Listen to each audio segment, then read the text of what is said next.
नमस्कार साथियों, मैं हूं मुकेश सिंठारवाल और मेरे YouTube पर चैनल पर आपका स्वागत है। शिक्षा विभाग की ताज़ा खबरों के लिए मेरे चैनल को लाइक एंड सब्सक्राइब कीजिए, बेल आइकन को प्रेस कीजिए। हाँ साथियों, हम आज आपके लिए लेकर आए हैं एक नया वीडियो जिसके अंदर हम बात करेंगे स्माइल 2 के नवीनतम दिशा निर्देश। हाँ साथियों, हम बात करते हैं कि कक्षा 9 से 12 तक गृह कार्य कैसे दें। बहुत सारे शिक्षक साथियों के फ़ोन और कमेंट्स आते हैं कि हमें 1 से 8 तक के गृह कार्य या 9 से 12 के गृह कार्य की अलग अलग क्या दिशा निर्देश हैं। तो 10 दिसंबर 2020 को निदेशक महोदय ने एक आदेश जारी किया गया है। उसमें स्पष्ट रूप से कक्षा 9 से 12 के गृह कार्य की दिशा निर्देश जारी किए गए हैं। साथ ही कक्षा 9 से 12 तक नोटबुक को किस प्रकार जांचनी है, कैसे साप्ताहिक कार्य देना है और कैसे उसका रिकॉर्ड संधारण करना है, तमाम जानकारी के लिए साथ इसमें प्रायोगिक कक्षा के साप्ताहिक क्लास लिखना है। इन सभी बात को हम विस्तार से जानने के लिए निदेशक महोदय का आदेश जो जारी किया गया है उसकी हम बात करते हैं। हाँ साथियों, मैं हूं मुकेश सिंठारवाल और हम आज बात करते हैं आपके साथ निदेशक माध्यमिक शिक्षा राजस्थान बीकानेर के द्वारा जारी किया गया एक परिपत्र आदेश जो समस्त संस्था प्रधान के लिए जारी किया गया है। इसका विषय है विद्यालय में अध्ययनरत कक्षा 9 से 12 के विद्यार्थियों के गृह कार्य से संबंधित आदेश है। इसमें स्पष्ट रूप से कहा गया है कि पूर्व में जो आदेश 18/9/2020 द्वारा अध्ययन की निरंतरता को विद्यार्थियों को पाठ्य पुस्तक, स्माइल अध्ययन सामग्री, ई कक्षा, डिजिटल सामग्री उपलब्ध कराई जा रही है तथा अध्ययन में उत्पन्न जिज्ञासाओं के समाधान हेतु कक्षा 9 से 12 के विद्यार्थियों को अभिभावकों की सहमति से भी दोस्तों यहाँ पर विशेष रूप से बात की गई है कि 1 से 8 तक के बच्चों को नहीं बुलाना था स्कूल में। साथ ही कक्षा 9 से 12 के विद्यार्थियों को पूर्व में जो आदेश जारी किया गया था उसमें लिखा था कि अभिभावकों की सहमति से विद्यालय के अंदर यहाँ पर अनुमति प्रदान की गई थी 21/9/2020 के आदेश में। इसी की निरंतरता में सम संख्या परिपत्र दिनांक 8/12/2020 से 7/2020-21 के लिए कक्षा 1 से 12 की परीक्षा योजना, पेपर पैटर्न तथा अंक योजना का संशोधित किया गया था, जिसका मेरा एक वीडियो पहले से मैंने बनाया हुआ है। आप उसको जाकर देख सकते हैं। उसका लिंक इस वीडियो के डिस्क्रिप्शन बॉक्स में भी दे दिया जाएगा। हाँ साथ ही हम बात करते हैं कक्षा 1 से 5 हेतु स्माइल 2 कार्य पुस्तिकाओं से गृह कार्य उपलब्ध करवाया जा रहा है, लेकिन साथ ही कक्षा 9 से 12 के गृह कार्य देने और उसे जांचने के संबंध में निम्नानुसार कार्रवाई की जानी है। हाँ, ये जो दिशा निर्देश आदेश जारी किया गया है 10 दिसंबर को, ये तमाम संस्था प्रधानों के नाम आदेश जारी किया गया है। इसमें स्पष्ट रूप से कहा गया है कि समस्त संस्था प्रधान सरकारी एवं गैर सरकारी 7/2020-21 के बकाया कार्य दिवस समय के अनुरूप नवीन संशोधित पाठ्यक्रम पर आधारित गृह कार्य विषयाध्यापकों के साथ अपने स्तर पर तैयार करवाया जाएगा। विद्यार्थी द्वारा किए गए गृह कार्य के आधार पर परीक्षा में आंतरिक मूल्यांकन के अंक प्रदान किए जाएंगे।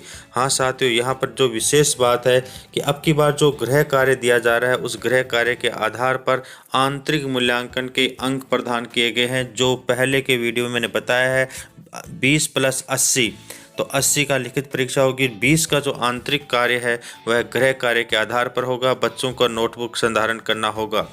प्रदत्त गृह कार्य हेतु विद्यार्थी अपनी विषयवार नोटबुक संधारण करेगा, जिसे यहाँ पर नोटबुक की बात की गई है, जिसे साप्ताहिक रूप से जांचा जाएगा। हाँ साथियों, यहाँ पर साप्ताहिक रूप से जांचने की बात की गई है, नोटबुक का संधारण किया जाएगा। ये विशेष बात कक्षा 9 से 12 के विद्यार्थियों के लिए है। विषयाध्यापक विद्यार्थियों की जिज्ञासा समाधान के अतिरिक्त गृह कार्य देंगे और जांच कार्य भी आवश्यक रूप से करेंगे। उक्त गृह कार्य साप्ताहिक हो और साप्ताहिक रूप से जांचा जाएगा, अर्थात जो गृह कार्य दिया जा रहा है उसको 1 सप्ताह में 1 बार दिया जाएगा और पिछले सप्ताह में दिए गए कार्य को आगामी सप्ताह के अंदर जांचा जाएगा।